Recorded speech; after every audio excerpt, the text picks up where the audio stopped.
ভগর ভগর করতে আমি থাপড় দেবো, একটা চোখ বাসটা করে দেবো কিন্তু একদম।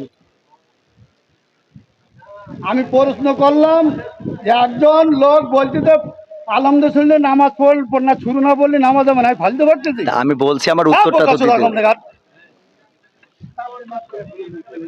কোন জায়গায় কি বলতে জানিস? ভাই পোকাতটা কি লেগে পড়ে জানিস? যাই কম দেখা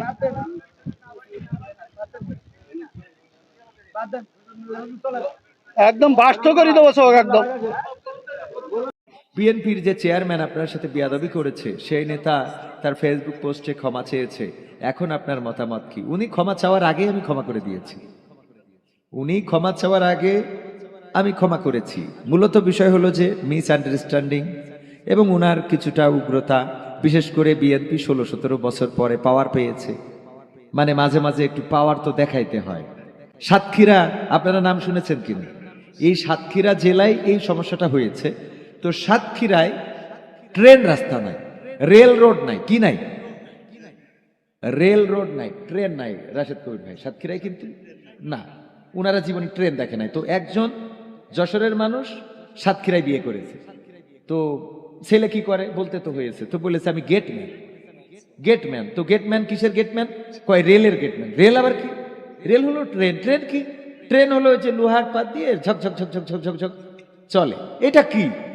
সাতক্ষীরায় তো নাই।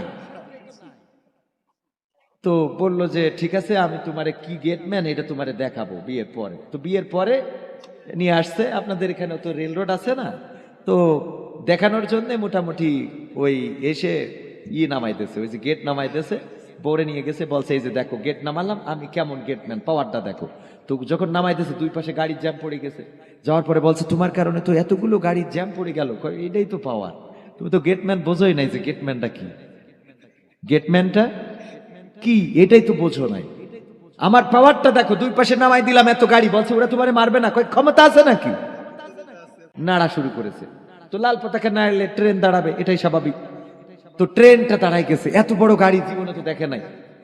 এত বড় গাড়ি দাঁড়াই গেল এই তোমার লাল পতাকা দেখানোর কারণে। এটাই তো অ্যাডম, এটাই তো পাওয়ার। ঠিক আছে, আর কোনো পাওয়ার আছে? না, এইটাই গেটম্যান। ওই যে ট্রেন চালায় ওদেরকে কি বলে?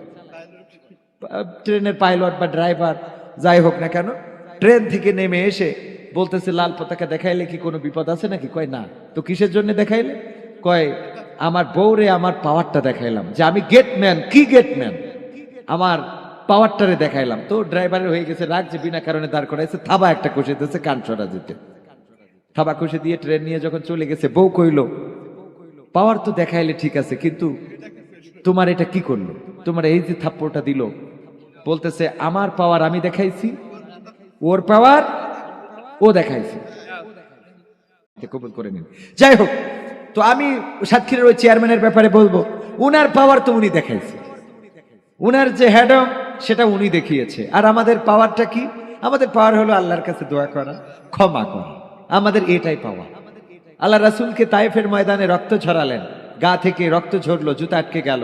আল্লাহ রাসূল সেই রক্তগুলো জমিন থেকে আবার গায়ে মাখালেন এবং বললেন, হে রব, তুমি যেন এই তায়েফবাসীর পরে ক্ষিপ্ত হয়ে কোনো গজব দিও না, কারণ হতে পারে আমার কোনো ভুল, আমি সঠিকভাবে হয়তো দাওয়াত দিতে পারি নাই। এটা ছিল রাসূল সাল্লাল্লাহু আলাইহি সাল্লামের আদর্শ। সুতরাং তার পথে যারাই চলবে তাদের এই উদারতা নিয়েই চলতে হবে। ওই চেয়ারম্যানের ব্যাপারে আমার ওপিনিয়ন হলো, উনি ক্ষমা চাইলেও ক্ষমা করেছি, ক্ষমা না চাইলেও করেছি। যদি বলেন তাহলে ওনার ব্যাপারে আন্দোলন হচ্ছে, ওনার ব্যাপারে মিছিল মিটিং হচ্ছে, প্রতিবাদ হচ্ছে, এই মিছিল মিটিং প্রতিবাদ এটা সাতক্ষীরাবাসীর এবং সাতক্ষীরার জনগণের এখতিয়ার। কারণ সেখানে যে একজন আলেম কবির বিন সামাদ নয়, একজন আলেম বেইজ্জতি হয়েছে বা একজন বক্তা ওয়াইজিন বেইজ্জতি হয়েছে, এই জন্য সাতক্ষীরা তারা তাদের নামের প্রতি সুবিচার করতে যেয়ে তারা আন্দোলন সংগ্রাম করছে। এটা তারা এটাকে বলবো যে অবশ্যই ভালো কিছু করছেন, কারণ একজন আলেমের বেইজ্জতি হবে, প্রতিবাদ হবে না, এটা হতে পারে না। তবে যদি আমার ব্যক্তিগতভাবে বলেন, আমি ব্যক্তিগতভাবে তাকে ক্ষমা করে দিয়েছি, আমার কোনো অভিযোগ তার প্রতি নাই।